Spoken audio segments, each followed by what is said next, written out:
Hey folks, how's it going? What is going on? Here I am, Jeff S, aka TrueKnowledge, with yet another interesting, unique camera angle going on for the start of the show. You know, I like to change things up. Maybe next week I'll try one where like the back of my head is like the shot. You know what I mean? Or my ass. Like I'll bend over. You know what I mean? Like I'll bend over for She-Hulk. You know.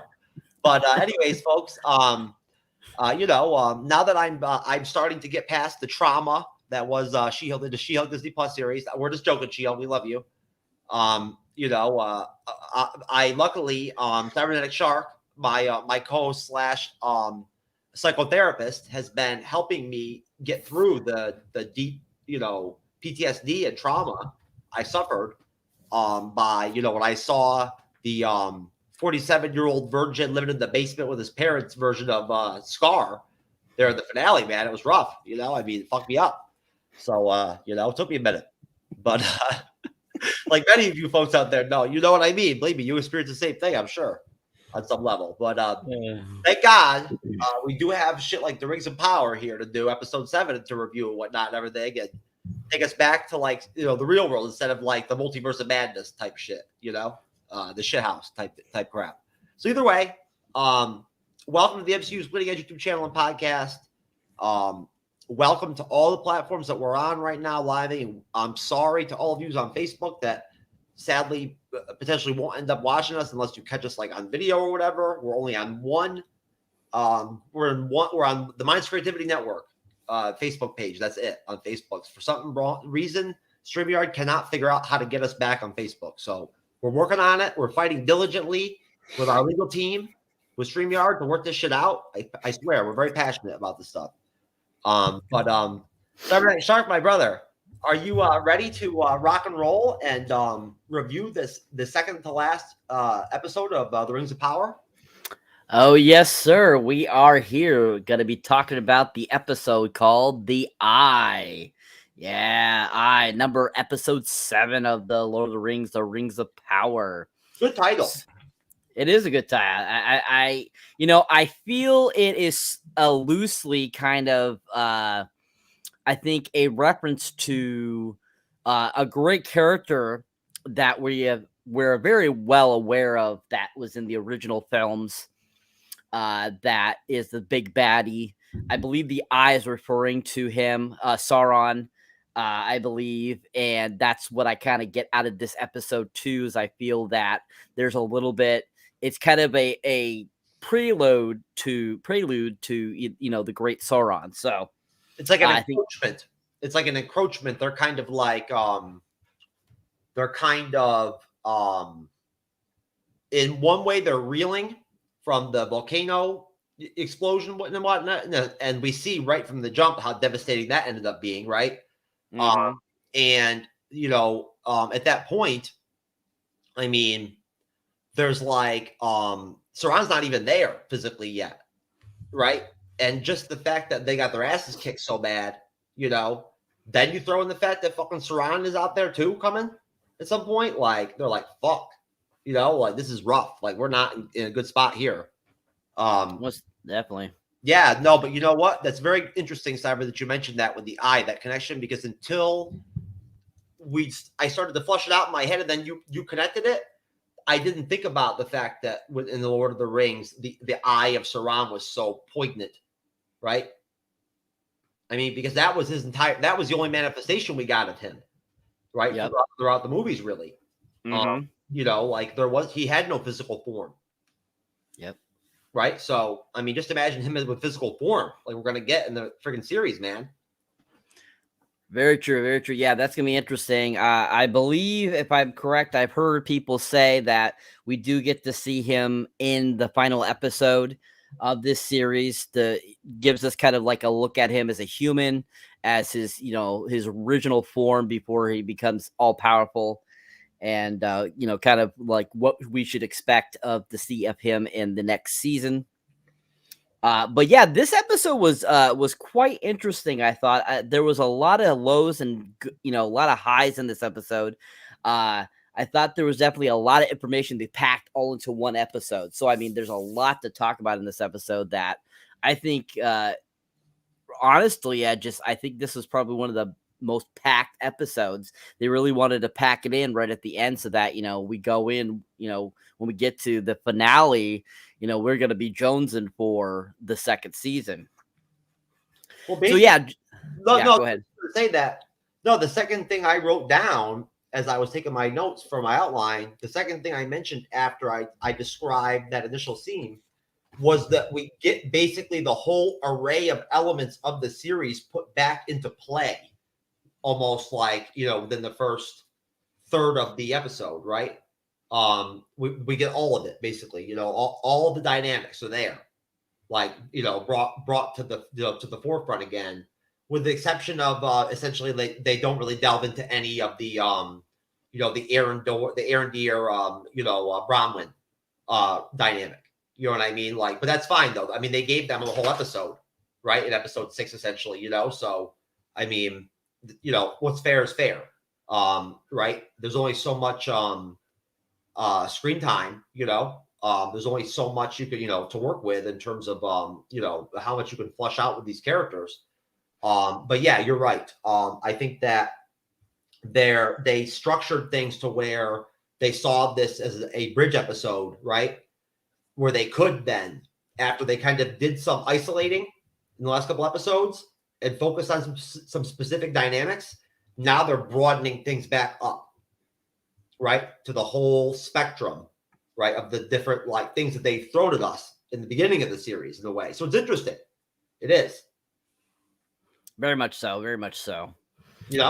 So yeah, that takes us actually right into the episode. Really, I mean, it starts right off, right at how the last episode ended, showing basically the city being thrown into flames, and basically everything is turned into ash now, and it basically shows Galadriel getting up and the other survivors getting up out of the ashes. We get that poignant scene there and shows them kind of trying to escape out of there, and basically we get that interesting kind of intro to this episode where it shows, basically what happened. Like, pretty much the whole city was burned to the crisp. And you see what the survivors are trying to do. And so those locker room jokes, baby. I love it. And so basically, yeah, we see a few of the survivors. They try to get out of there. Unfortunately, a couple of survivors we see unfortunately get collapsed inside what was left of a building onto them at that point. Basically where it ends up killing them, while the others are able to kind of get out of there as soon as they could, without being killed, basically. And then, it basically hops and we finally get more of the Heartfoots finally. And we finally get to see the Heartfoots. We didn't see them for a whole episode. We really didn't get much in the last episode, but this episode, definitely we got a lot more of it. And I thought that it was interesting how they got right into it, showing where they kind of left off. Because the last time we saw them, basically the one Heartfoot, she was scared of the star guy, basically, kind of after he healed himself with the ice and stuff like that, and it kind of left it at that. We didn't really know what happened, but basically that's where it kind of leaves off. They're traveling to get back to their encampment. It has burned all down, which is really sad. And basically the one older Heartfoot, asked, hey, let's ask the guy, the stranger, to see if he can fix, the land. And so he ends up going up and asking him, and he comes back down, and he basically hits on the tree, and he's like, doing his power thing and stuff like that. And, basically all of a sudden makes a part of the tree branch fall down almost onto one of the other little Heartfoots. The other Heartfoot, Nori, goes and saves her. And, they all kind of like, oh, he's evil, he's going to kill us all, type of deal. And, basically they kind of look at him like he's crazy. And you kind of get a feeling, oh, they're kind of scared of them. That's how it kind of leaves it. And so before we move on past that, what were your initial thoughts on how it started off, Jeff? Like, were you surprised to see that there were survivors from the blast at the end of the last episode? What did you think of that building collapsing on a few of the survivors right off the get-go? And what were your thoughts on, reintroduction to the Heartfoots and the stranger basically trying to use his powers? Well, I thought that the initial scene was very, at least visually, unique to the series. Like, it really added that interesting element to start the show, the color scheme they used, right? That heavy orange, almost like, almost blood type, hue, you know what I mean? That everything had afterwards, which I still don't even completely understand why that even was going on or occurred. I don't grasp exactly, I don't know if that had to do with the eruption of the volcano or something, or if essentially like everything around them was on fire still or some shit. I really didn't totally grasp that. But either way, it looked visually very, very interesting. Not stunning or epic, but different. It really set a interesting tone for the episode because of the fact that there was no dialogue. There was basically no audible sound, right? And just like almost like a buzzing. And essentially you kind of view everything through Galadriel's eyes, Now, and then the image of the burning horse on fire was really cool. That was really dope. Like, seriously, I mean, again, I guess that, honestly, it must be the Disney Plus, like the Disney vacation factor or something, because like I'm almost just like blown away at times that like when I watch TV shows sometimes now at like anything that's like intense or like graphic or, what I'm saying? Like, I mean, I'm kind of like, I'm poking fun, but I don't know what to expect from Rings of Power at times, right? After the first 4 or 5 episodes, or 4 episodes or so, I wasn't sure what we were going to get, right? How things were going to go in terms of that kind of stuff. So now that they are displaying it now, finally, right? They're giving us bits and pieces of some actual darker material that's necessary, right? It has to happen because there's conflict, right? Like that's the root of the entire series, that there is a conflict, right? Mm-hmm. Just like in Lord of the Rings, there was a massive conflict, between good and evil being fought, right? Not just between Sauron and the dark forces and the races that are all, essentially of good, right? That are of like somewhat ethical means or, cores, that don't want darkness, and want light, right? As they very, very clearly, just like in Lord of the Rings, used and displayed multiple times in the episodes, that contrast of light, the sun and darkness, light and dark, right? They've gone back and forth with that whole dynamic a lot, just like Tolkien, which I think was cool, right? That was an interesting way that they were able to bring Tolkien in. You know what I mean? Like, even though they really couldn't touch his shit that much, with how they worked things out with the Tolkien estate, with the family and the kids and everything, they still were able to still use some of his like almost ethos or some of his like his tropes, right, that were central in the books and in the movies. And one of them is that light and darkness thing, which is something that I think probably is not copyrightable, right? You know what I'm saying? Like, it's just you know what I mean, right? It's a natural dynamic. So basically, what's been interesting in the series is how they're also flushing out this battle between good and evil with the individual characters of the series, right? Throughout their own relationships, right? With their family members, with their people, you know what I mean? With their kinsfolk, right? They're all almost in almost every relationship and every dynamic that's going on in the series. there is some sort of struggle or conflict, either whether it be internally or with another person or in some way, it's reflecting that good versus evil, light versus darkness, right? Conflict, or dynamic, right? So it really is very deep and philosophical when you think about it. Right. So as far as the opening goes, very cool looking, well shot, visually very interesting, very different, cool looking, fun, really displayed a sense of confusion, right? Disruption, like things being very much like screwed up, like nobody knew what the hell was going on, like what just happened, you know what I mean? Like, it starts off legitimately, I think, like instantly right after the end of episode 6 is where we basically what we see, so, I think that it was interesting seeing the color schemes and that whole how cool that whole opening shot was.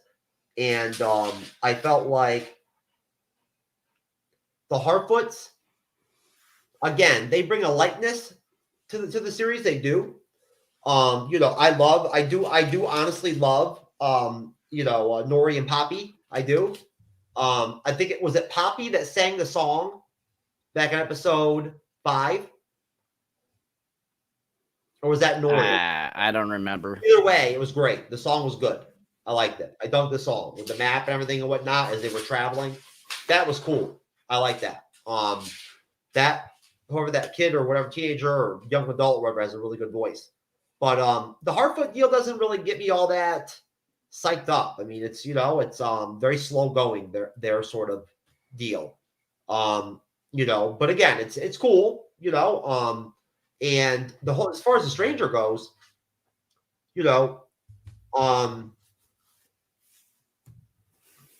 I'm still sort of trying to flush out, I guess, what the hell's going on with him. What is his deal? Like, I mean, you get where I'm coming from. It's just, sort of, I guess, we know he's not evil, but I mean, what's wrong with him?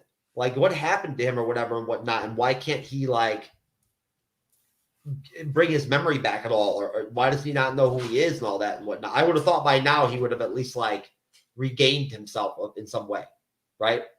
Mm-hmm. That's basically, I say, would be the gist of it. I mean, of course, like, I'm looking forward to talking about the dwarf elf scenes and whatnot and everything, right? But I think that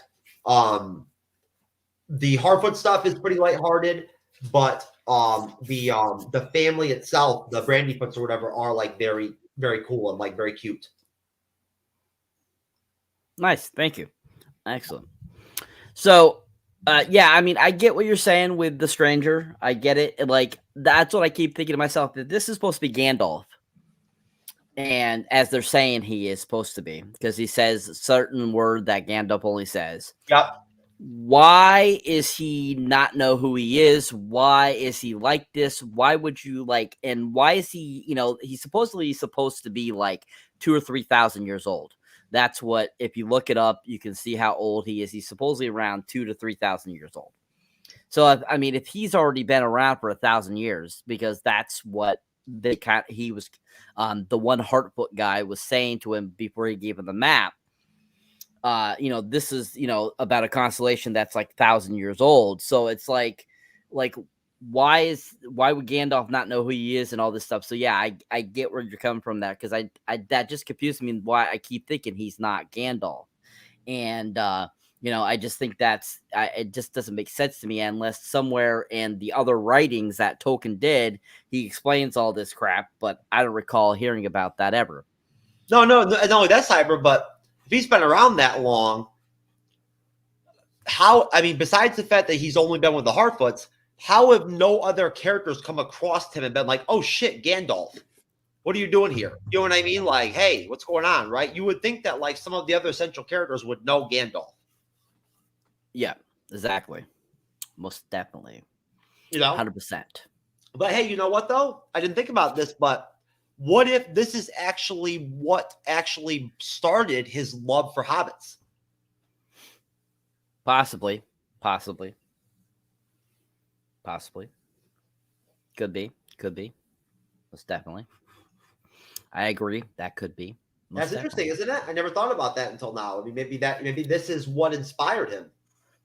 It's kind of interesting. I don't feel it's very essential for really detailing who Gandalf is, but yeah, I definitely see there is some interest to that. That would make sense why he has that fondness for hobbits down in the actual Lord of the Ring films, Lord of the Ring books, and so forth. So that would make sense, most definitely.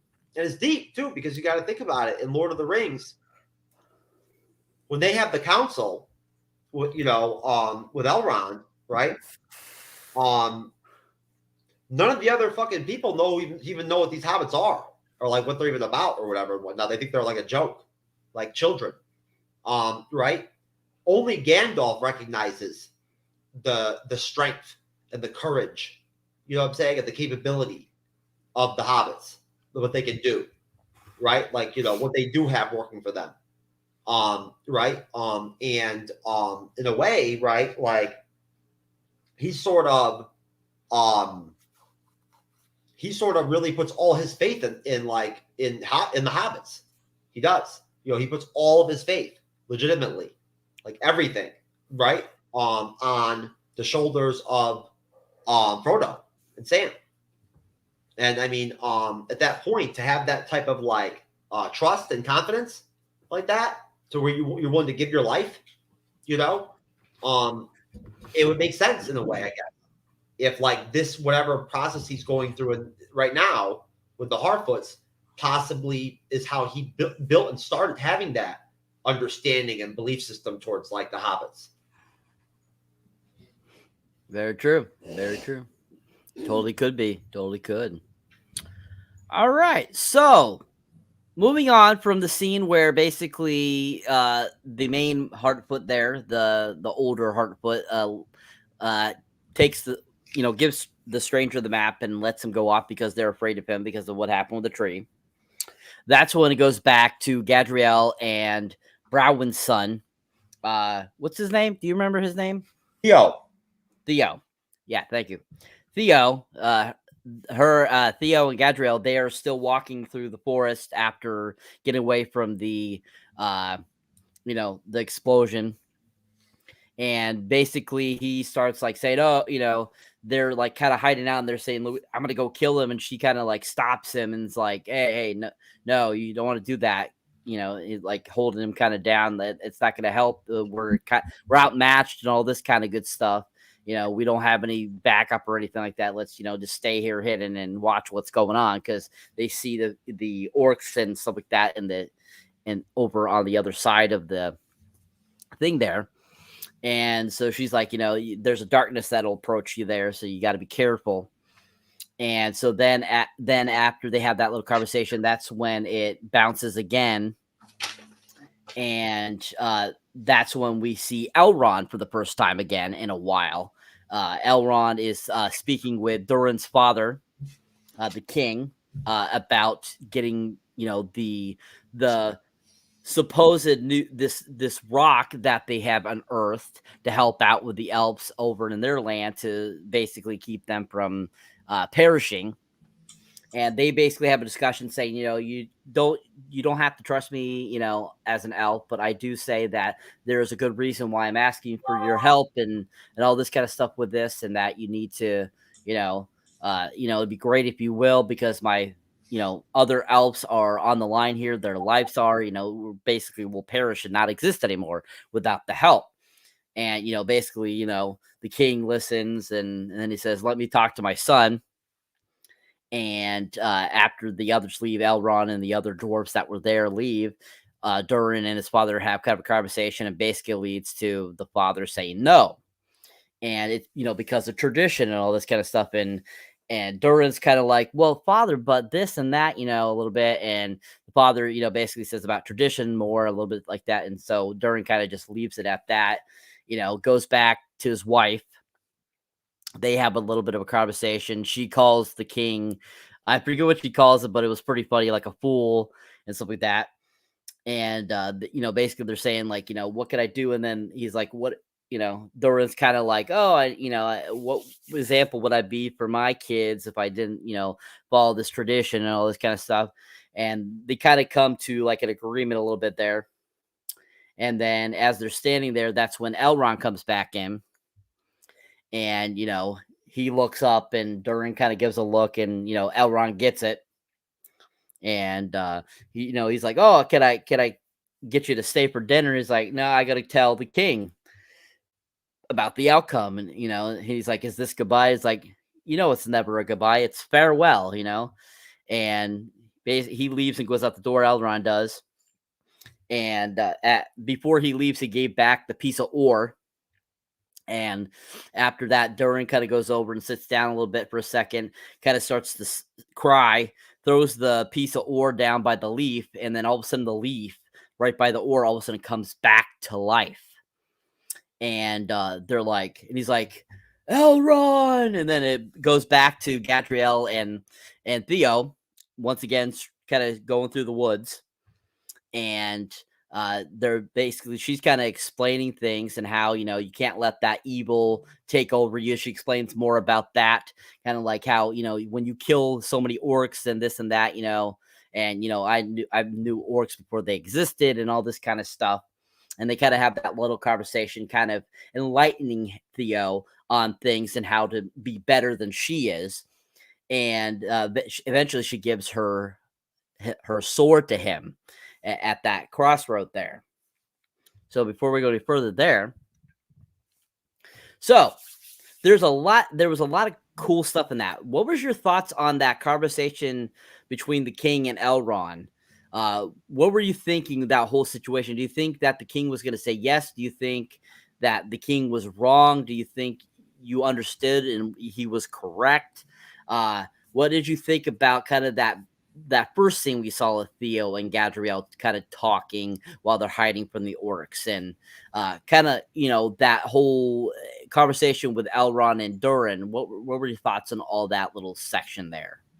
Well, at one point, instead of like giving him a sword and whatnot, I thought maybe she was going to give him a blowjob, like his first blowjob, to kind of like breeze his spirits.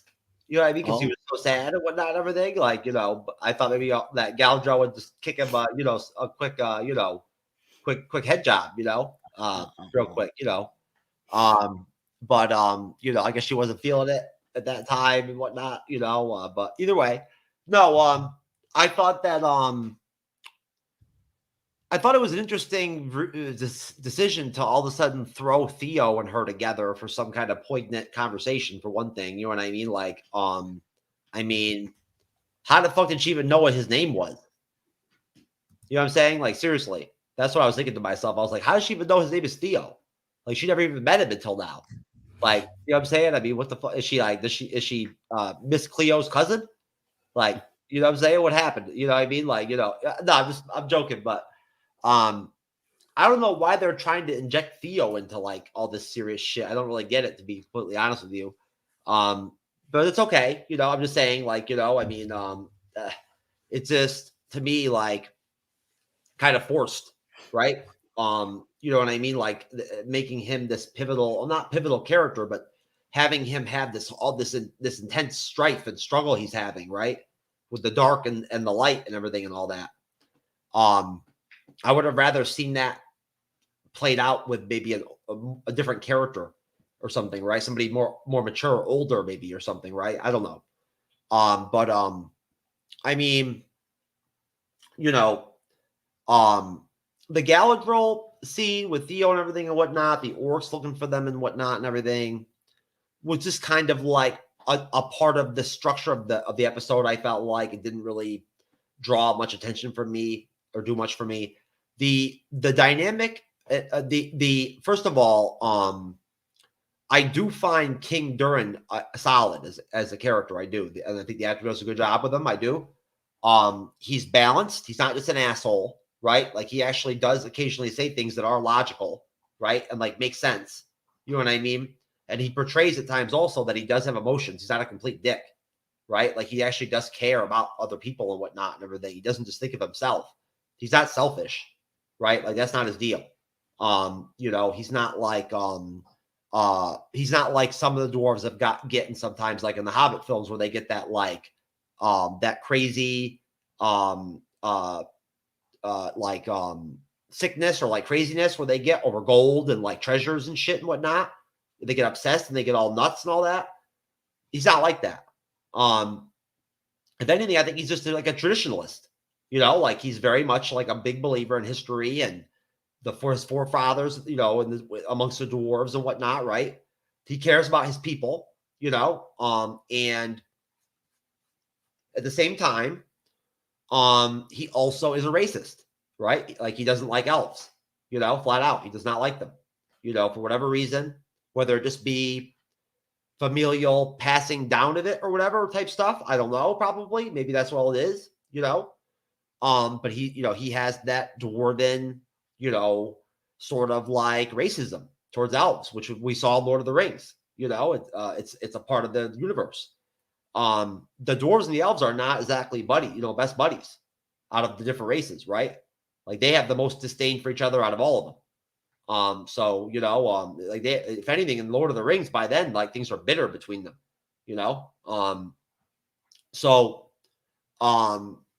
at that point, I felt like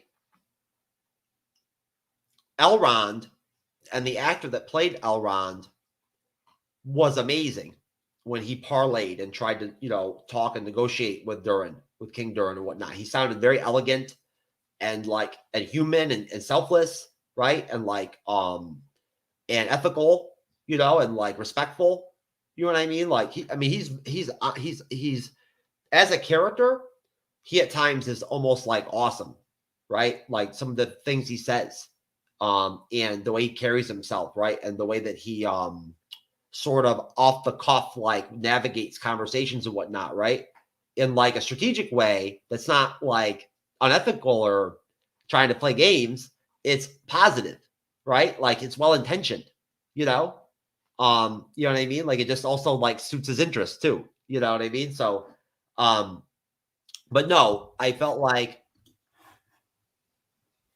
Elrond is a pure character, right? That has a good heart, and that's why he has such a good friendship with Durin. And I felt like I don't know the factuality or how dangerous it would be to actually go and mine the mithril. I don't know how much it would endanger dwarves if they did it. I don't know how that like plays out, right? But if that's like a legitimate thing, then hey, I mean, you can't blame like King Durin for being like, you know what? I don't want like the dwarves dying, mining like deep into these mountains and whatnot and everything to find this mithril to save the elves of all freaking people, right? So, at that point, I mean, if he was doing it for dwarves, he probably would do it, but for elves, hell no, but we'll see what happens. I think that over time his son is going to get to him and like, and maybe you teach him some some things, the old dog, some new tricks in terms of like, how things need to be with the dwarves, right? That there needs to be some changes. So it was a very, very profound scene. It was very impactful and serious. It had a lot of gravity to it. And it was very well done, and when he said that he had to talk to Durin, right? I knew right there that he was going to say no, but and I'll leave it there, obviously, like, I'll hold my tongue as far as like what happens next and all that. Well, thank you there, sir. So do you feel with I know you said you weren't sure why they're interjecting Theo with Galadriel, besides the the blow job or hand job, did you think that that was a good kind of life lesson that she gave him in that scene where they're walking and she's kind of explaining about how, things kind of work and how killing and how that it like evolves. Do you think that could be applied to even real life today at any point? What I like is the contrast they've displayed with the different characters trying to like guide Theo, right? Arendir, you know what I mean? Let's try to like talk to him and whatnot, and like giving him some very powerful words, right? Bronwyn, right? One of the strongest characters in the series, if anything, right? My without question, I'm gonna end up nominating her as my I apologize, as my what do you call it? Shit. Why am I having such a hard time? Monica Rambeau. My Monica Rambeau award. I'm definitely going to be nominating Bronwyn for my Monica Rambeau award at the end of the Rings of Power, because the Monica Rambeau award is universal, so it can be applied to any genre or TV series of any kind. It makes no difference. It's not to be Marvel. So no, I felt like I've enjoyed watching the contrast and I guess the reflection of each individual, right? Because they've done that. They basically had 3 or 4 different characters give him life lessons, give him advice, including the twisted betrayer, old man and shit and whatnot, right? That like wanted to like bend the knee to Sauron and shit and all that and whatnot, and join the dark forces and shit, right? So like the one that was actually like kind of convincing him to go that way, So at that point, that part I found interesting. And yeah, I mean, she definitely, what she told him is very Galadriel, right? Like, I mean, she's a hard bitch. You know what I'm saying? Like, I mean, she's a Stoneheart type person. And she's very black and white, right? I think she actually mentions during her conversation with Theo that she once did like have a boyfriend or whatever. Didn't she actually say that at one point, that she had a boyfriend or whatever? Husband. Oh, husband. Okay. She had a husband. Yeah, she mentions her relationship with her husband and what happened to him, and how that affected her, and how that kind of led her to kind of the path she went on, between losing him and losing her brother. That kind of lit that flame that she has had this whole time, getting revenge. And so that kind of goes on that. Did he see She-Hulk episode 7? Is that what killed him?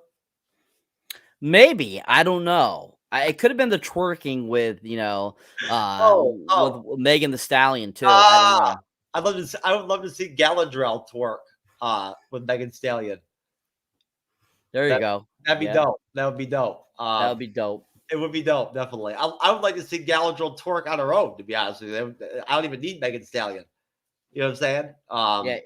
Morphid, you like to just see Morphid just get down and jiggy with it. I'm gonna have to look around here and see if I can find there's gotta be at least one shot, one image online of Galadriel, that actress, in a bathing suit or something at some point. I've got to find it, I'm telling you. That would be great for a new intro, folks, for the Bleeding Edge. Right? There you go, folks. Yep, there you go. There you go, folks. There's your new Bleeding Edge-esque picture, but and all that kind of stuff. But Galadriel definitely gets like some blues or some rock or some like alternative rock though with her intro. No rap.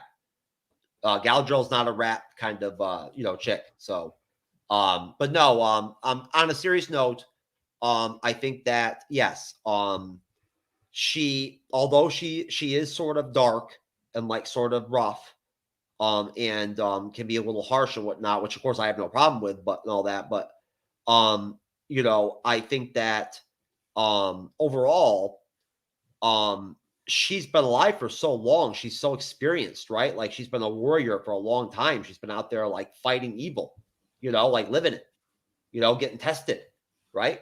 And like being on her own, having to fight on her own too, like alone against against enemies and whatnot, and not even caring. Out there on her own trying to freaking find Sauron and shit. Like she's dedicated. So, I mean, she's no joke. And at that point, I'd have to imagine that, like, in that universe, in that moment, if you're Theo, she's probably a pretty impactful person to, like, have talk to you, right, and tell you things. I think you probably would listen. I would agree. I would definitely agree. And I mean, we kind of see that throughout. We've seen that throughout the series so far. Like you were saying, we've seen it a couple different instances throughout the 7 episodes we've watched. And I think that this was no exception, that they would have more education of Theo. Because I don't know, I think maybe down the road, Theo will become a significant character that might be related to somebody that is related to Lord of the Rings. That's just my feeling on him. I think there's a connection to him and one of the characters from that band, the 9 humans that end up with the rings of power. I think he's going to be a part of that. I think he's going to be one of those 9 people. And I think that's kind of like what they're kind of leading to, because with him being able to get that sword and being able to use it and so forth, I think there's something special about Theo that's going to lead to that. Ended up being a part of that whole ring brigade that we end up getting, that leads to, when Sauron gets defeated. So I definitely think that he is going to be an integral part. And I think that's why we're seeing all this kind of tutoring of him and kind of why he's so important to the series, I believe.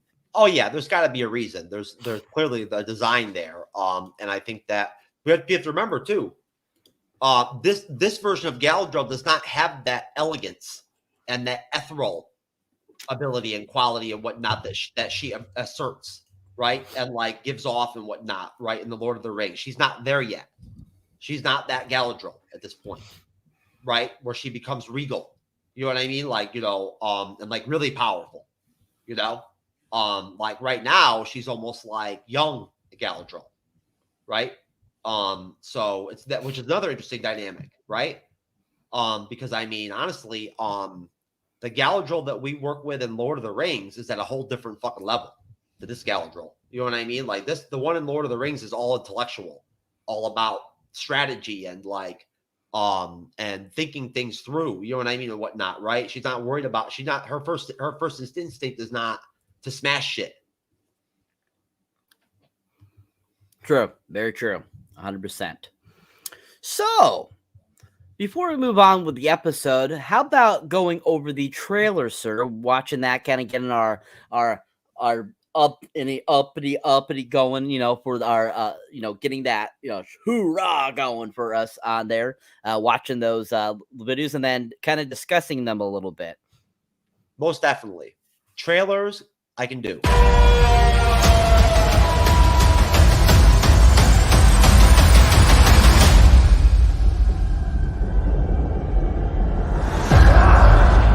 My brother gave his life hunting the enemy. His task is now mine.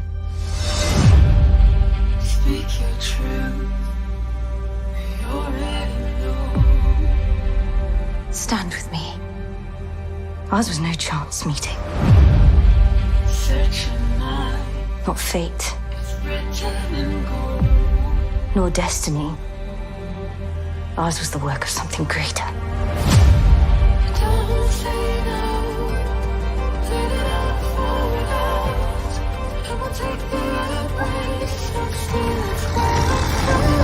Each of us, every one,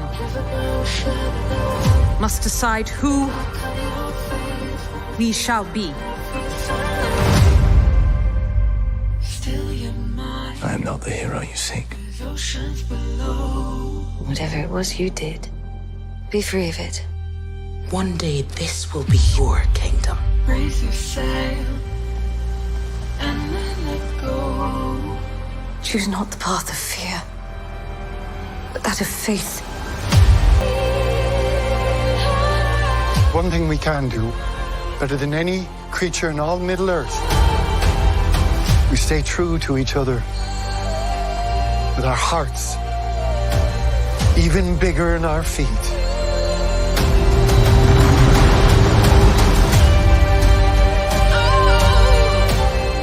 survive this. You and I.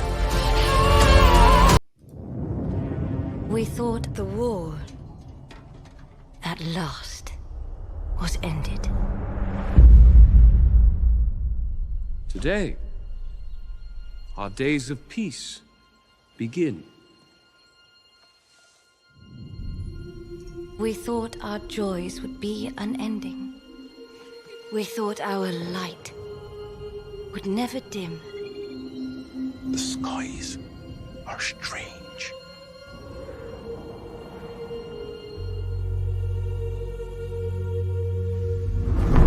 It is here, Galadriel.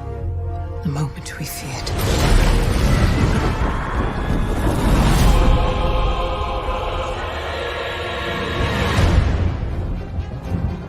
Evil does not sleep. It waits. Beyond the darkness, tempting shadow, to bury us all beneath the mountain. He has not one name, but many.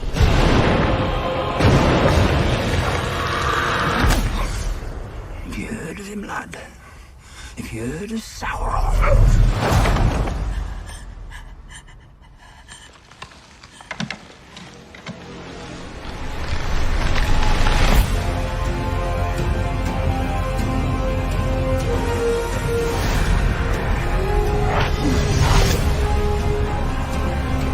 If the evil rising is left unchecked, it will take us all.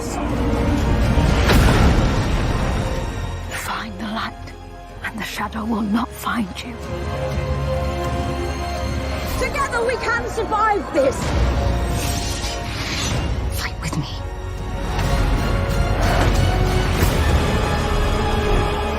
Each of us must decide who we shall be.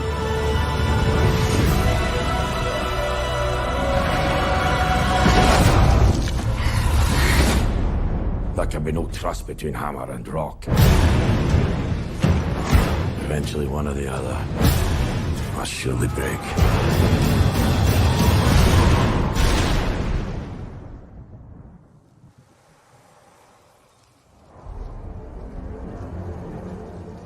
You have been told many lies of Middle-earth.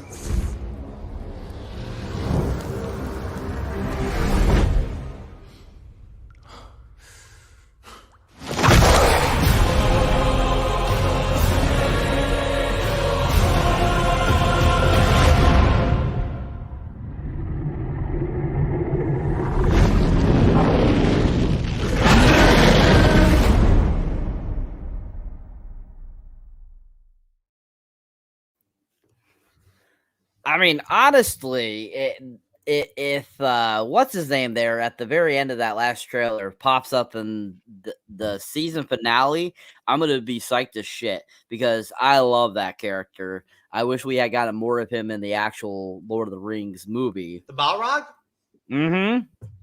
Balrog is bomb ass. I love that character. Yeah, but can you imagine how fucking hard it must be to actually even put that thing on screen? You know what I'm saying? Like, seriously, dude. You know, like, I mean, no, I mean, for back then, I mean, I'm thinking back, talking back then, right? In Lord of the Rings, you know what I mean? Like, just what they gave us was probably like, who knows how much money to even make that happen and how hard that was, right? So, you know, now that, I mean, it's been a long time since then. So who knows what they could do with the Balrog? I mean, it would have been nice to actually see like its full size and scope. That would have been nice, right? Yeah, most definitely. I would agree. And like, I totally like that first trailer that we watched. I absolutely love the music in it. It is such a fantastic soundtrack, and it just gets you pumped to get you wanting to watch it. It makes you want to like get into it. It just was phenomenal. And I mean, that second trailer is not too shabby either. I mean, I think both of them are very well done. And you know, compared to, I would say, like the previous trailers that we've seen, you know, now being on episode 7, I think that they got better and better with each trailer, and that they really showed a lot more in these two trailers and given us a lot of great stuff to, you know, be excited about. And I think that they did a really good job with them. So what are your thoughts on the trailers and how they compared to when we first started the series? Well, I'd say that, I mean, hey, they're good trailers. They definitely are. I think that the first one has several really solid shots that the second one just doesn't have, other than the Balrog, right? That one shot in the first trailer where you see Galadriel falling off, climbing the mountain, and she uses her sword to like catch herself, or her dagger or whatever and whatnot, and she clings off of it and whatnot, and you see her face with her scarf on. That is epic, right? It is. It's just as epic as the scene for that our intro is based off of, where you see her plant her sword into the ground, right? Like, that's epic. Just the fact that the way that they changed the shot and centered it on the actual sword and the lower third of the image, you know what I mean, and focused on the sword going into the ground and her feet and shit. That was dope. I liked how they changed the shots on that and whatnot, right, and focused on that the lower part of the image, and all that. That's why I picked it for the intro. I really liked it. But I thought that, if anything, maybe I might have at first gotten more of an impression in the beginning based off the trailers that there was going to be more action in the series than there has been. They make it appear that there's going to be some epic battles and shit going on, like some real serious fighting going on and whatnot. They show that in there. There's not a ton of it, but it's there. Right. And look, I'm not complaining or anything and whatnot, all that. It's not like that. I'm not unhappy with the series. I'm just saying that, I guess this is part of the industry, right? This is a business, like, this is how it works with these trailers. You can't, even if you know that like your first season is going to be very suppositional and character driven and whatnot, right? You still have to show the fans and whatnot and draw and get the attention and draw in an audience and whatnot. So you got to throw people the bone. You got to give them the epic, Elrond with that damn axe launching through the air and shit scene and whatnot and everything, which we haven't seen yet. Can't wait for that, right? That was pretty cool. I didn't even notice that the first time I saw that trailer. So I didn't notice it until now. Yeah, definitely. Yeah, that's gonna be epic. Yeah, I'm telling you, I think that if anything, they sort of did not really show Elrond much in the trailers, right? Considering in reality how core he is to at least the first season. I mean, who knows what's going to happen with season 2? Things could go in a lot of different directions, right? And we'll talk about that, I'm sure, down the road. I mean, if anything, once we get done, covering the finale, shit, you and I could probably sit down and do a freaking, an hour and a half long show just theorizing on how season 2 will work and how it will go. Once we know all the full details, right, of the first season and what's going to go down in the finale. I think a lot of stuff's going to get revealed. Like there's going to be a lot of, or maybe there won't. Like maybe all we'll really get is Sauron. And that's it. Other than that, like, even the Stranger will just be the Stranger still going into season 2. Who knows? Again, he's barely in the trailers, right? Like he's not even a concept of the trailers. Probably because without the story, without watching the series, there'd be no way of even knowing what the hell he even was or what his deal was or what who this is or whatever, right? So I'd say that it connects pretty well with what we watched. It does. It doesn't oversell too badly, right? The actual series we've watched in terms of the story, in terms of the visuals. It fits. It's not overstretched or anything like that and whatnot. It doesn't overblow the series, I don't think, at all. I don't see any reason why anybody would have watched those trailers and been like, literally like, ready to, kill somebody after watching this series afterwards because they're so disappointed that this didn't live up to those trailers. I just don't see it. Agreed. I would agree too. I mean, I don't think that any of the trailers have been lackluster at all. I think all the trailers have been done very well. I think a lot of them have had good soundtracks, and that many of them have been, very enticing. They have made you want to watch the show. I mean, I think the first trailer that came out, I was kind of like, oh, okay, this looks interesting. It wasn't until the second trailer that came out that really got me to pulled in and wanted to watch this series. So I think I think that, like I said, I feel they get better and better with each trailer that they put out and giving us some solid stuff and Well, just then hey, really well done. Oh, and Cyber, for me, I mean, as my friend and whatnot and everything, and somebody that that I confide in and whatnot, we don't talk much here on the show about like any of my past and my story and whatnot. But in general, I'm sure that like for me, this exploration on the bleeding edge of covering these different series like House of the Dragon and the Rings of Power, right? This actually is influencing my personal life now because this is opening doors for me, right? To where in my own life now, I'm feeling more willing and inclined to wanting to go watch other stuff, other TV stuff that's not Marvel, right? Related and whatnot, right? Not MCU, DCU related. And that's good for me, right? Like that makes my life more like better and more fun, and more enriching. So and it allows me to meet other people, meet different creators, right? Opens doors, expands our network. So hey, it's a win-win as far as I'm concerned. And I'll tell you right now, folks, I'm hoping that at some point down the road, people start to pay attention to the fact that Cyber and I, think what you will of us and whatnot in terms of how we cover these episodes, these movies, of these shows. But we could very easily just go ahead and decide to start doing all of the clickbait, shit talking, slam this series, slam that series. This is garbage. Ideological crap. We could play all that angle crap if we wanted to. Believe me, we could. We could do it and do it well, right?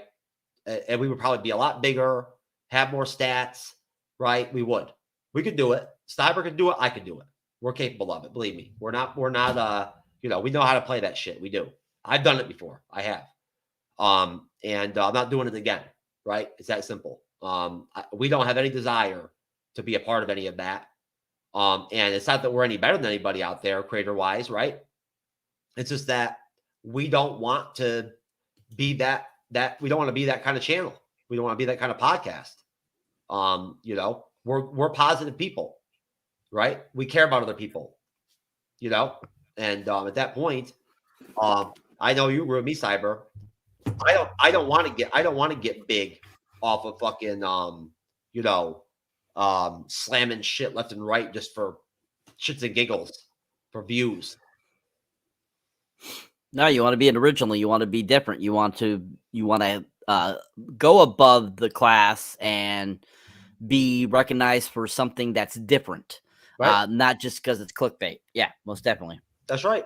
That's why at the end of the day, if I say if I like the Rings of Power and I think it's all right, I don't give a shit what the other creators say and whatnot if they think it's terrible. I'll flat out publicly put it out there proudly that I'm loving it. I think it's good. All right. Most definitely. I think it's been a pretty decent series so far. Really fun, really good. Most definitely. All right. So thank you for bearing with us with that trailer stuff. Thank you guys out there who's watching or listening. Oh, I'll tell you, Cyber, honestly, what would be interesting? Just for once, I would really love it if we could actually be able to have some way to find out how much it costs to make these trailers. That would be really nice to know for once. I'd love to know those figures. How much it actually costs to make these trailers. I mean, honestly, if you think about it, the trailers are basically made from clips of the film they've already made and produced. So whatever the cost of that portion of the filming would be, would probably give you an estimated of how much it would cost to make that trailer. So usually it's edits that the director has put together and puts into a trailer. So it's pretty much the cost of the film if you think about it, really. You're right. Yeah, it is. You're right. I didn't think about it. It is that simple. Yeah, it's nothing really complicated. You're right. It is that simple. I don't know what the hell I was thinking with that. That's some stupid shit. That was not, you know what, folks? I let the True Knowledge title down that time. I apologize.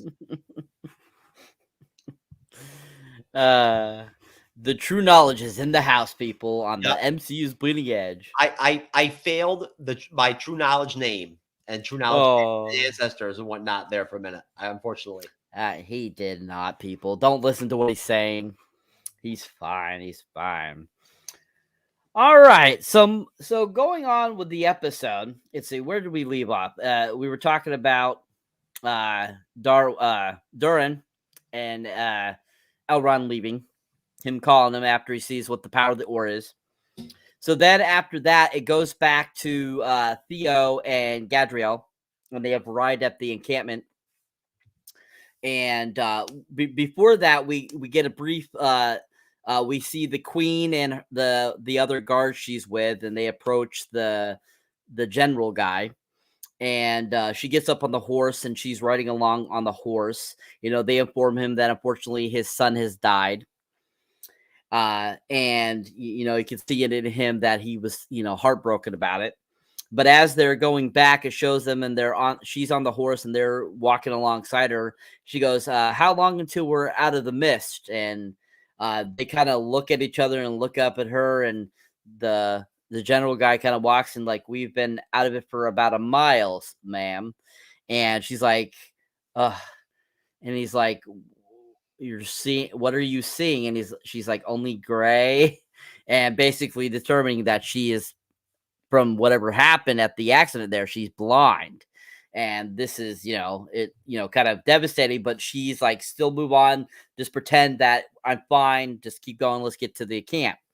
So they get to the camp, like I said, and that's where, Galadriel and Theo pop back up. And so, of course, we see Theo, he's walking around trying to find his mother, Browin. And he goes into one of like the hut things.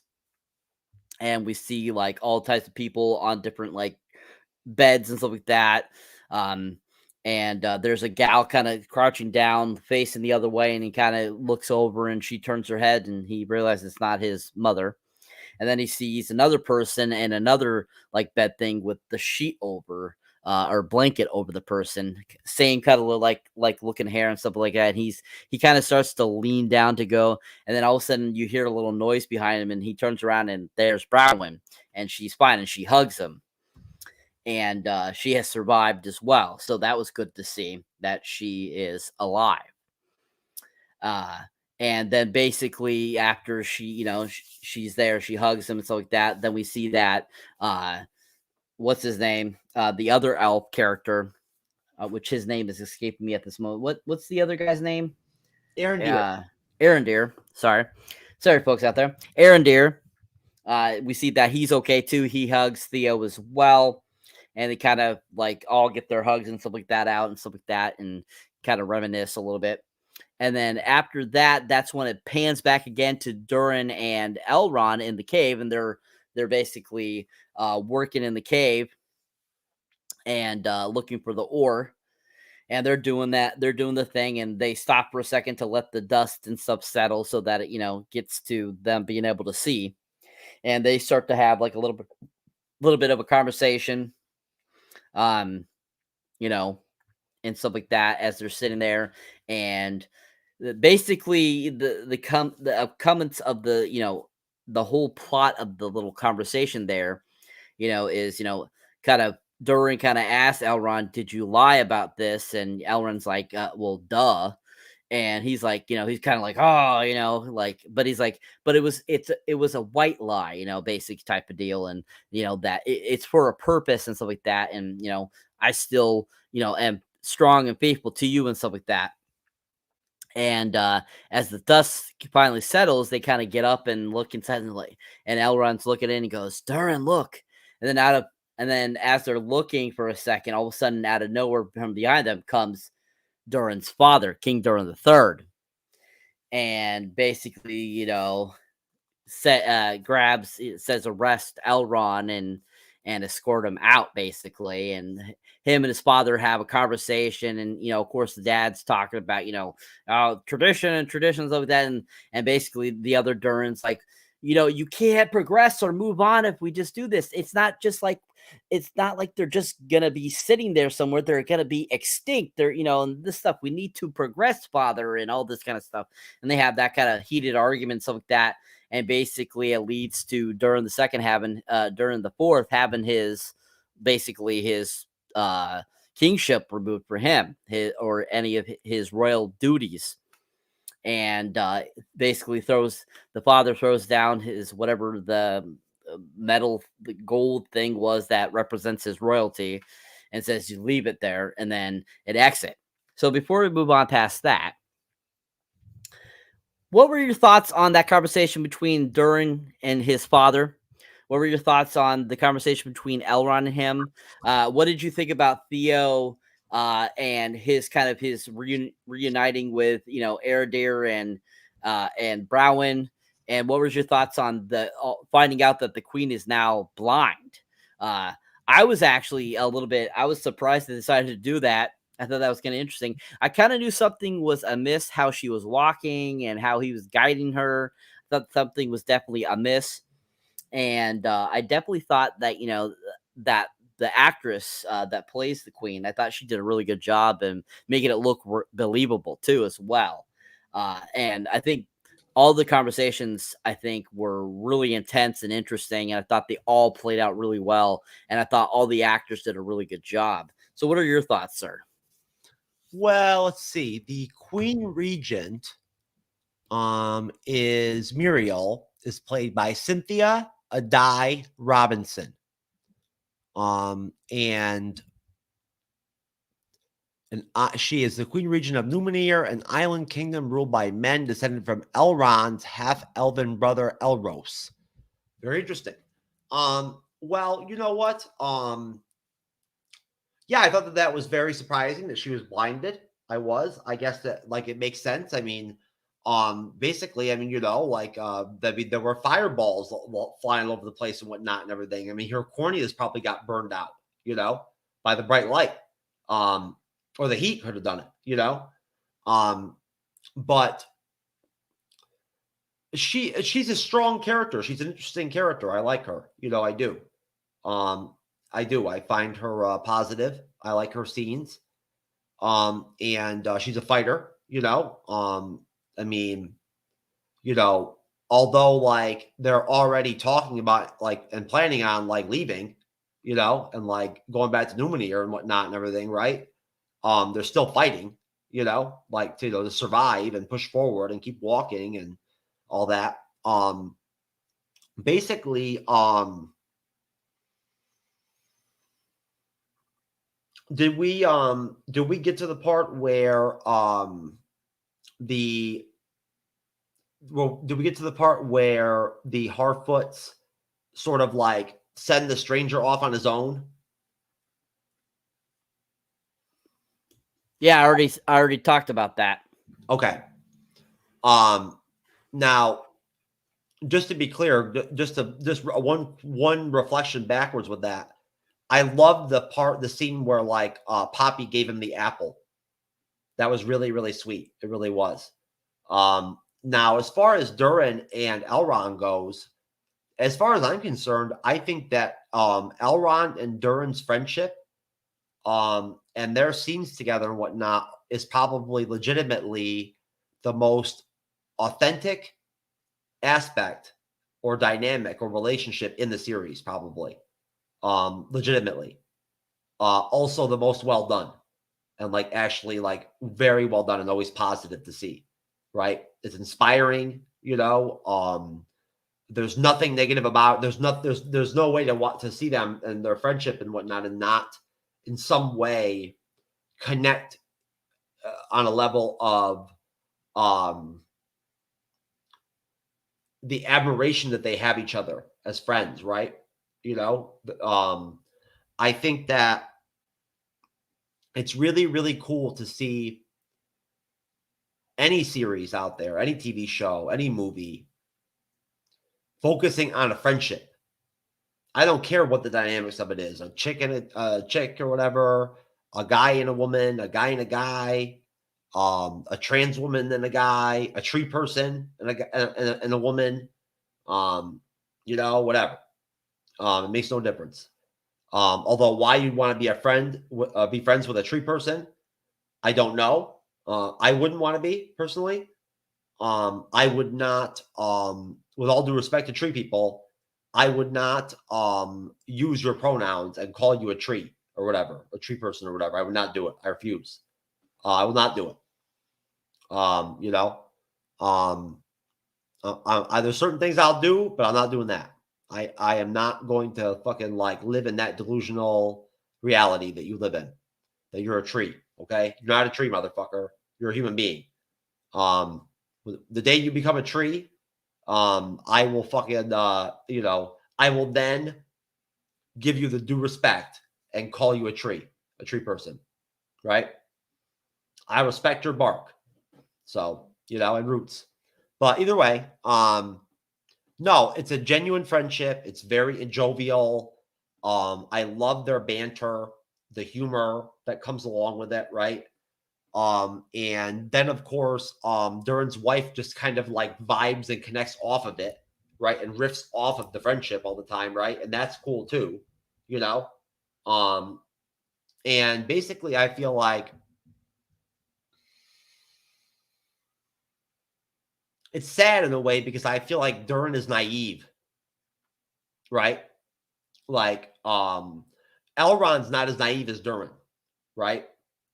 Elrond is less emotional and more logical thinking, logic-based. Yet at the same time, he has integrity, right? He does.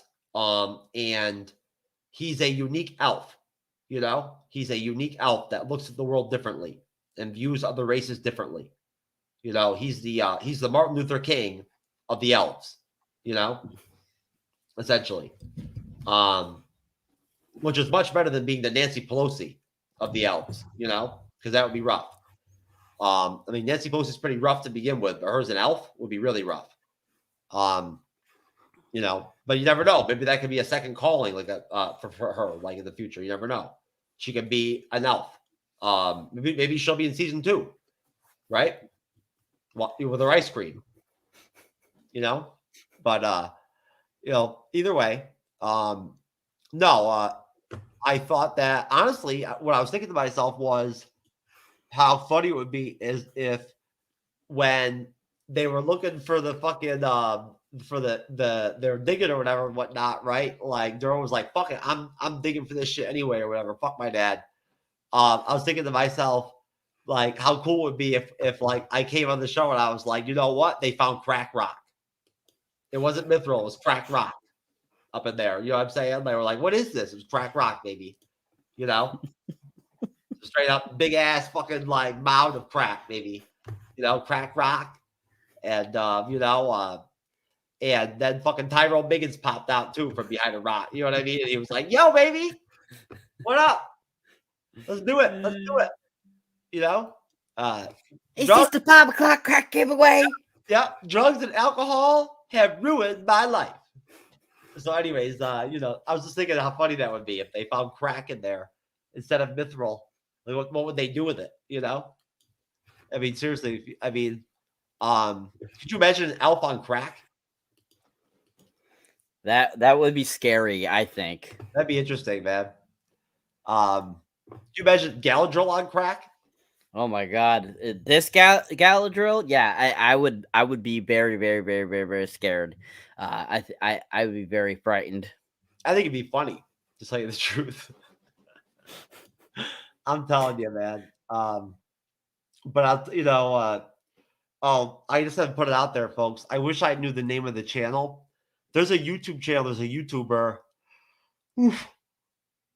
that does like spoof skits on these episodes of the Rings of Power, where he has these 3 characters on his videos. He has like baby, he has baby Elrond, he has Gandalf, right? As the actor of Gandalf from Lord of the Rings, and he has like the Sean Bean character Boromir, right? And they're all sitting around like drinking coffee on couches and shit and whatnot. It's all like, you know, half-assed looking and everything and whatnot, the visual effects of it and shit. And they just have this dialogue between the three of each other about each episode where they crack jokes and talk shit and everything and whatnot. It's hilarious. Hilarious. I'm telling you. It's funny as shit. But either way, like I said, it's nice to see a genuine friendship flushed out like that, right? It really is. It's a very positive motif. It's a good thing. It's a good positive dynamic to have in the season, right? I really enjoyed it, and I think that Durin is very sweet, right? I mean he cried like 3 times in the episode, I mean, like at one point I was literally at the point where I was like, Durin, come on, stop crying like a little bitch, dude. Like, come on now. Are you a dwarf or are you fucking one of these people that like reacted to the Wakanda Forever trailer and like cried your eyes out like you're gonna die or whatever? Come on now. So I thought maybe he was just got done reacting to Wakanda Forever trailer or something. He was crying so much. But who knows? Either way, I feel bad in a way for him because again, he is naive, right? He's all heart, like he loves his friend. You know what I mean? He does. And it's nice. It's nice to see. Hey, at least Amazon didn't Disneyfy it or like go with a Disney angle with it and have them like have there be sexual, type, shit going down with them during in the friendship and whatnot, like Disney would try to do, right?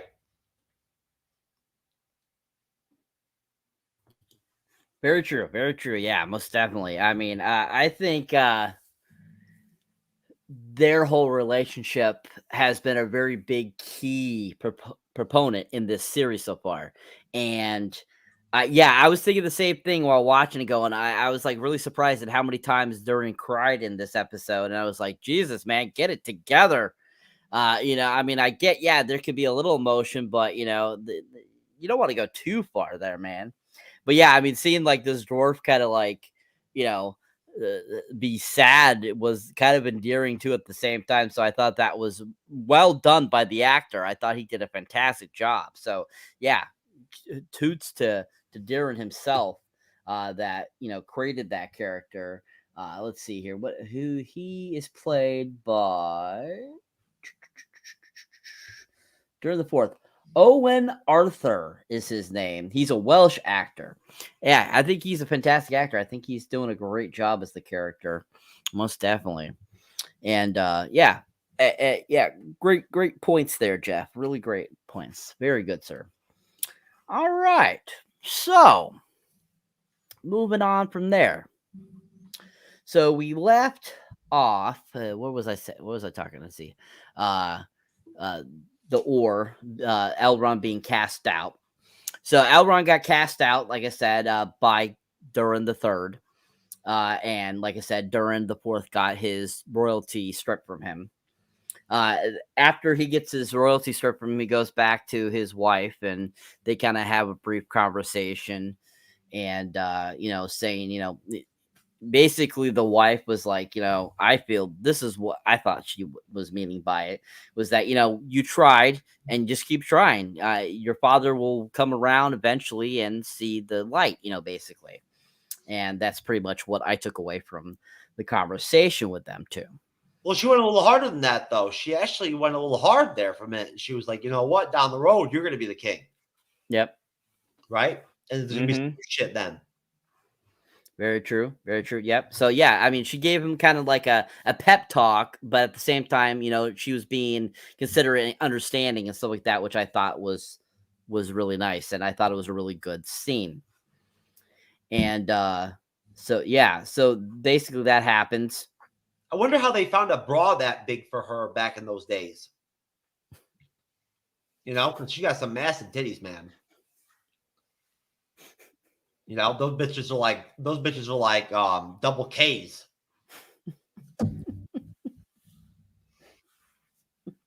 Well, I foresee that clothing has been around a very long time in the Tolkien world, so I don't think that was a problem. It was they had to just create more product in order to be able to cover them. You know what I mean? If it's possible to not even have a chest and just have tits, she's got that going. There's not even a chest, just huge tits. That's it. Yep. Very nice, very nice. Okay. All right. So just everyone out there, just to let you know, once again, Jeff, pinpointed right, dwarf tits. Anyways, Hey, I would smash a dwarf, baby. I would definitely smash one. I'm telling you, especially her. yeah, but Jeff, it's fantasy. She's not a real dwarf, I don't think. And Durham would be watching and crying. Again, he'd be crying. Okay, if you say so. So after that, then that's when we go back to the Heartfoots again.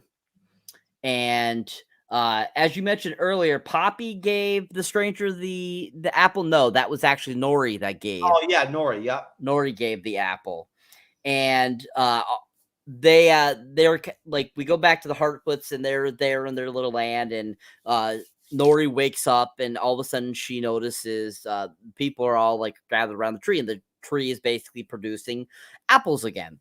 And she's like, "What's going on?" She's like, "The stranger, he fixed it. It's producing things again, basically." And they realize, "Oh crap, we're idiots, and we sent him off to his ultimate doom, basically." So Nori's like, "I'm gonna go find him and help him." And basically, then her friend Poppy ends up saying, "I'm gonna go with her too." And so then they're like, well, the older people are like, you guys can't go by yourself. You guys are going to need a guide, basically. And so that's when the elder Heartfoot guy says, oh, okay, I'll go with you guys. Wait for me. And we see them kind of tracing off and going in the direction where the stranger went. And they're like, hey, how are we going to find him? They're like, it shouldn't be hard. He's a giant to us. So, basically that's where it leaves off the Heartfoots. And so then it goes back to the destroyed village. And at the destroyed village, we get kind of like all of a sudden we see kind of like an eye open up at some point during the scene. And we see something get up out of the ashes that's really huge and monstrous. And you're kind of like, oh, God, what is this? And it only shows up briefly. It's very quick. And then after that, it goes back to seeing Adar. And Adar's walking through the blown up city and with the other orcs and stuff like that. And they keep chanting, Adar, Adar, Adar, Adar, Adar, Adar, and stuff like that. And they're like, what are we going to call this place? And one of them mentions the name, and he's like, no. And he kind of just sits himself down and is kind of staring off and thinking. And as he's basically looking off in the distance, it goes to a back view from him and goes up and shows you kind of the landscape. And it says Southlands at first, and then all of a sudden it goes Mordor, and you're like, holy shit balls. Mordor, no way! More Sauron type of deal. And that's how the episode ends. And I was like, wow. That's how you end it on the Mordor thing? I'm like, holy crap, we're getting to the Lord of the Rings here. And I'm thinking to myself, I'm like, ooh, this is going to be interesting. I'm like thinking to myself, I'm like, ooh, the finale's got to be fantastic then. It's got to be amazing. It's got to have a lot of action and stuff like that. So it's going to be awesome. But my question for you, Sir Jeff, is what did you think about those ending sequences? The conversation between Durin and his wife. The realization of them setting up the stranger was wrong, and Nori, Poppy, and the elder Lightfoot going after him, and then kind of that introduction to Mordor. What were your thoughts on that conclusion of this episode? Well, I mean, I guess if anything, I was surprised. Although I guess it makes sense that the Numenorians felt so defeated and whatnot, to the point where they were like they were down to run from jump, like, but then again, they only came with 500 troops anyway. right? Like, I mean, how many were even left after what happened? I don't even completely grasp the entirety of what even went down with episode 6 and all those fireballs and the volcano and shit.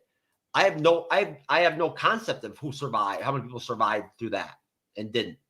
At that point, for one thing, I am wondering is, why aren't there more people to fight, right, on the side of good? Like, why aren't there more people? Like, why aren't there more soldiers? Why aren't there more men? Why aren't there more elves? Like, that's the only thing that I was kind of thinking throughout the episode was like, why is it that they're so limited, right, when it comes to resources for battle and for war? Like, that's the only thing I don't get. You know what I mean? It's like, I mean, they make it almost seem like Middle Earth is desolate, right? And like all there is these characters, the Harfoots, Galadriel, a couple elves, and like, some dudes. Then you got Numenor over there, like where's everybody else?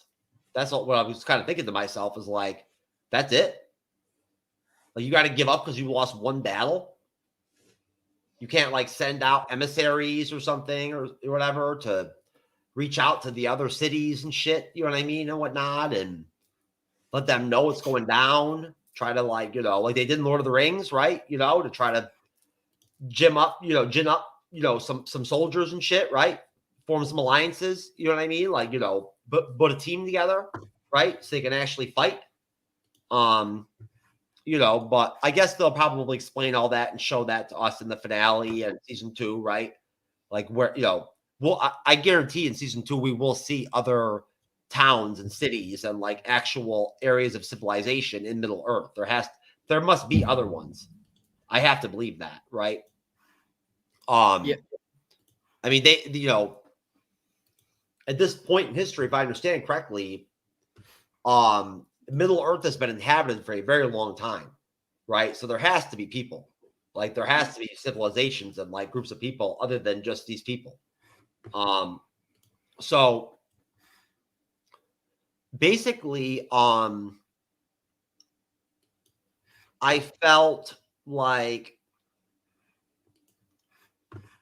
they left the episode heading into the finale in a weird place where they're all defeated. Like, they're defeated, they're crushed. Like, there's no hope almost, right? They didn't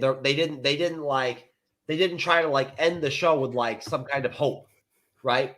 Like, instead of having like, the orcs and shit, and what's his name? Ardor or whatever and whatnot, Ardir, talking their shit. If they wanted to, they could have like left some sprinkle of hope. Something good could have happened, right? The stranger could have like suddenly in the last minute of the episode decided he knew who he was and like said the word Gandalf or some shit, something. But instead, we still are left with Haldren, like mortally wounded, right? In like the in the war camp, right? And I guess he's taken to fever, I think, at that point, So he's basically on his deathbed, I think, to some extent.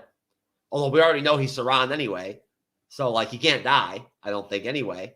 Of course, because the wonders of the internet spoiled that for me last episode. Thank you very much, Google, as always. Wikipedia, for changing your damn Wikipedia page in motion.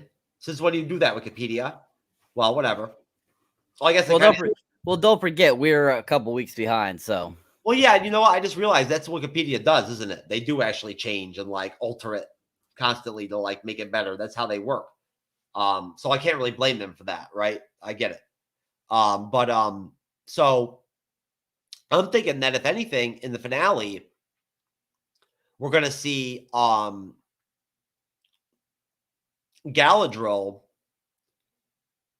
confront and find out, right? That Haldren or whatever is Sauron, right? Like, you got to figure that if anything, with her being the central character, she'll be the first one that he'll want to talk to, and she'll be the first one that he'll want to unveil to and like let know who I really am, right? Like, hey, like you thought I was this and that and whatever and whatnot. Well, guess what? I'm actually the dark goddamn Lord. You know, that's who I am. You know, so there you go. But definitely, I mean, I'm happy with the way things ended. I really am. I'm glad that they didn't try to pull off some like White Knight, you know, save the day, whatever crap at the end there. They left it dark, right? And like messy with like, you know, with no motivation, with nothing positive, like no positive, you know, energy coming for like the finale, you know, nothing to work with in terms of like, you know, in terms of motivation or desire to like rekindle the spirit to fight, right?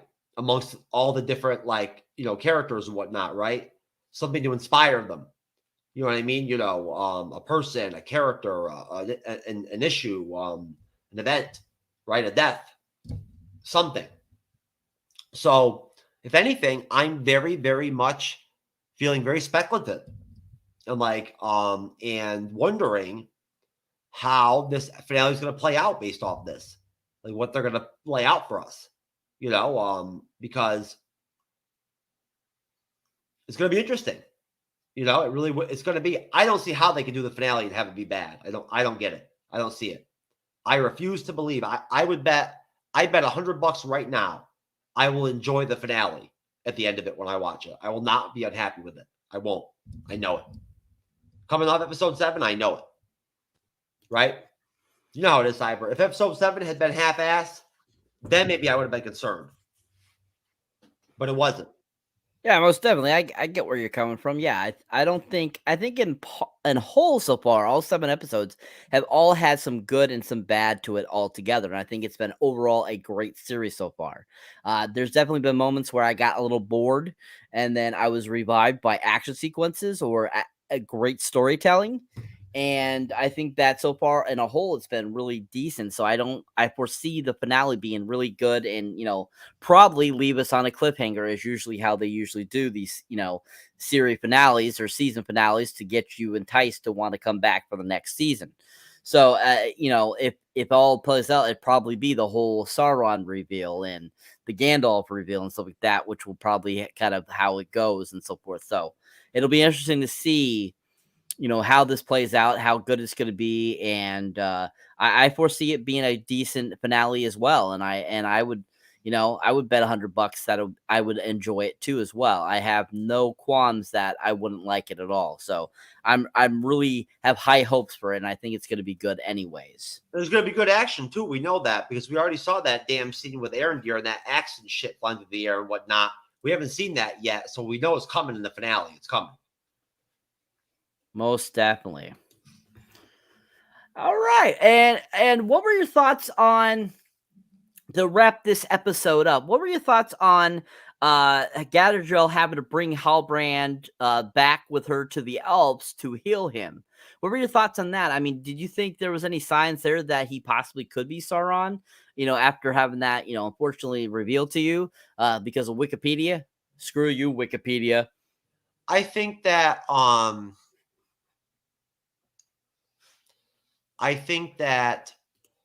Sauron, at least at this stage of his life, or, you know, or whatever, is at a place where he's inquisitive, right? And I think that he legitimately, I cannot say that I understand his mindset or what his goals are exactly, or if he, you know, or what he's trying to accomplish right now with what he's doing. His whole premise of pretending he's somebody else and all that shit and whatnot, right? And then he's some kind of hero, you know. But I do find it very, very interesting that whatever happened in the Southlands he's supposed to be this big figure, right? The leader, the king of the Southlands and whatnot and everything, which I guess is some important thing, right? And yet nobody knew who he was as a person, like upon seeing him, right? Really, like nobody had any idea. So basically, I guess where I'm going with this is just that, if anything, I feel like he's being very strategic and secret agent about shit, and he wanted to go with the elves. He wanted to go be healed with the elves and whatnot. He knew. He probably was the one that inflicted the injuries on his own, to himself, right? Knowing that at that point, the only people that'd be able to help him would be the elves. And knowing Galadriel, and that Galadriel would automatically do that for him, right? Because they do have some kind of, like, deal or whatever, where I guess Galadriel likes bad boys or some shit, essentially, right? Good for her, and so I think it's all planned, and I think that I don't think his goal is like destruction. I don't think he's trying to be a weapon. I don't think he's trying to get in with the elves so that he can like blow shit up. I think he's playing. I think he's learning. I think he's playing and sort of he's sort of at a place right now where he wants to individually corrupt people in a way, right? Like he's actually not so big and so powerful and like monolithic to where his only goals are to like devastate entire like lands and whatnot, take them over and put them in darkness and all that shit, right? Enslave the populations. I think at this point in his life, he actually is inquisitive. He's a man, right? He started off as a human being. So at that point, just like what's his name? Just like Adar, right? And how basically, right? And how we watched Adar evolve, right? Throughout time. At one point, he was an elf, right? Then he was like mutated or whatever and experimented on and made into one of the first orcs and all that kind of shit. Look where he's at now, I think that we're watching basically the evolution, right, of Sauron at a point in his life where he is actually interested in individuals and races, right, and relationships and love. And I think he does have a thing for Galadriel. I do. I would agree. I definitely think so. I mean, do you think at all that maybe Sauron has lost his memory, and that's why he's pretending to be this person? Has that crossed your mind at all? Kind of like what's happened to the stranger. Maybe there was an instance with the stranger and him that caused both of them to lose their memories. Do you think there's any possibility of that? No, I think it's more possible that whatever happened in the initial war, right, where Morgoth was killed, right, and everything, and the Dvarf forces were defeated, and Sauron and the orcs were scattered across Middle Earth, right? I think at that point, in order to survive, it was more logical for him, right, to hide, right? And what better way to hide, right, than maintain a human form, right? And be a good guy. And just kind of like lay low, Maybe he was wounded in battle or something at one point during like the war or something like that, right? Maybe he was not intact, right? Like, like Gandalf, right? Like, like the stranger, where his full powers weren't there, like he wasn't capable of his full self, and he needed to kind of like lay low. I mean, he's obviously, I'm sure that he's been aware this whole time that like Galadriel and the elves are hunting him, So at that point, you got to remember, at one point, you know, he was coming off a defeat in a war. You know, his forces were scattered, just like this episode with the Numenorians and Galadriel and everybody else, right? Same deal. Like, they got their asses kicked. You know, they're still not whole. Like, they are still, like, not a whole force. They're spread out all over the place. So I think, if anything, probably that Sauron is just waiting, biding his time to reveal who he really is. At which point, he will not be Halbrand anymore and whatnot, or be human looking. He will morph into Halbrand. He will morph into whatever he looks like, right? Actually, in real life. Cool. I feel that it could be either scenario. I'll be interested to see how it plays out in the finale. And I think that it's going to be interesting and see is this exactly how Sauron comes into the picture. It's going to be fun, I think. I'm really looking forward to it. All right, folks. So that is it for this review. Want to thank everyone for watching. Thank you all. We did not receive any comments, but of course, us not being on Facebook, we're probably not getting any comments because of that. Darn you, Restream. But anyways, want to thank everybody. You guys are all awesome. Anybody that is watching us live or watching us after we are not live on the playbacks and stuff like that. Of course, if you enjoy me as a moderator or just enjoy me on the panel, you can always check out my solo content under Cyberneticshark as well. I do all kinds of cool stuff on YouTube, TikTok, Twitch, Rizzle, all those great places. Definitely check them out. All that good stuff. So, yeah, definitely give it a whirl. And you guys rock. We're going to be doing the 3rd episode of Andor this Friday. Mr. Jeff will be moderating that. And as you can see, he's far away, man, right now. Oh, far away, Jeff. Far away. You're so far away. Hey, listen, there's a creative process involved in content creation, folks. Things have to be tried a first time and a second time before you perfect them. So this is a work in progress you're seeing right now. Very true, very true. And then, of course, next Wednesday, we'll be doing the finale of the Rings of Power. We also, within 2 weeks, we'll be doing our review of Black Panther Wakanda Forever. So keep that in mind, people. And before we head out, is there anything you would like to say, Jeff? Yes, I believe that if I remember correctly, I think our Wakanda Forever review is the 23rd, I want to say. But I could be wrong. But I believe it's the 23rd. And it should be great. I'm looking forward to it. Cyber and I are both very excited to go see Wakanda Forever tomorrow night. We're both going tomorrow night, same night, which is really cool. That means that he and I will get a chance to get on the phone together on Friday and bullshit, and talk about the movie, which will be great. And hopefully we'll have good things to say, which I'm sure we will. I already, when I went to order my tickets and I saw the seat section area where you pick your seats, I saw all of them mostly were all black. I just assumed that those were black people, right? And Wakandans and shit.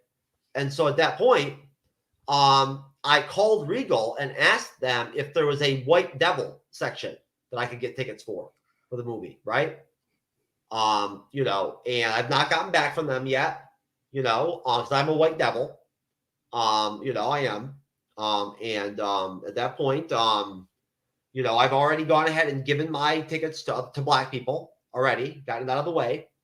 And, I will make sure that before I go enjoy Wakanda Forever tomorrow, in an act of, being down with the cause, right? And all that, and all that good stuff, and being down with Black Lives Matter, I will make sure that I spend several hours using my body to block the entrances of the theaters at the Regal Cinemas in Port Charlotte, Northport, in Florida, so that I can make sure that no random white devils can come in and attack innocent black people trying to connect with their ancestors in Wakanda.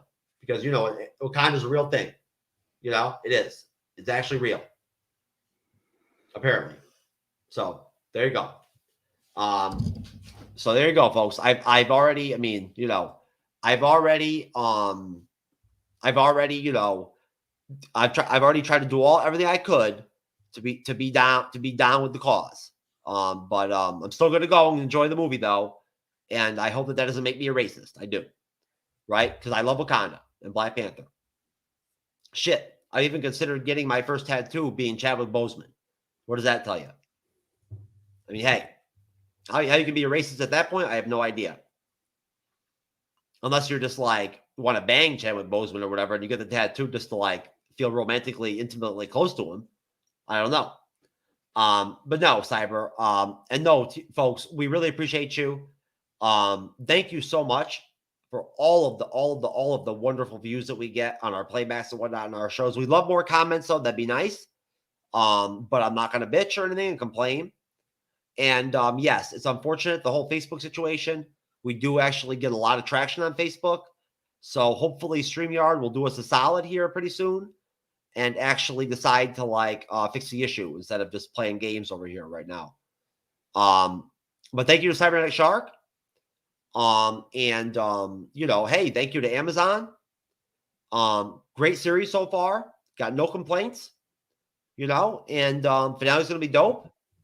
And hey, look, we're done with House of the Dragon on Sundays. So, folks, look forward to a bunch of Marvel and MCU content coming soon. We're gonna be back. We're diving back deep into our core, baby. The core of the bleeding edge. But thank you, Cyber. Thank you, Dodger, as always, my silent co-host over here in the corner. And besides that, Cyber, I guess shit. I'll see you on Friday night for Andor, baby. Andor episode 3 with Stacy, the host of Some Real Shit podcast. Hell yeah. So to everyone out there, peace, and we'll see you next time. Take care, folks.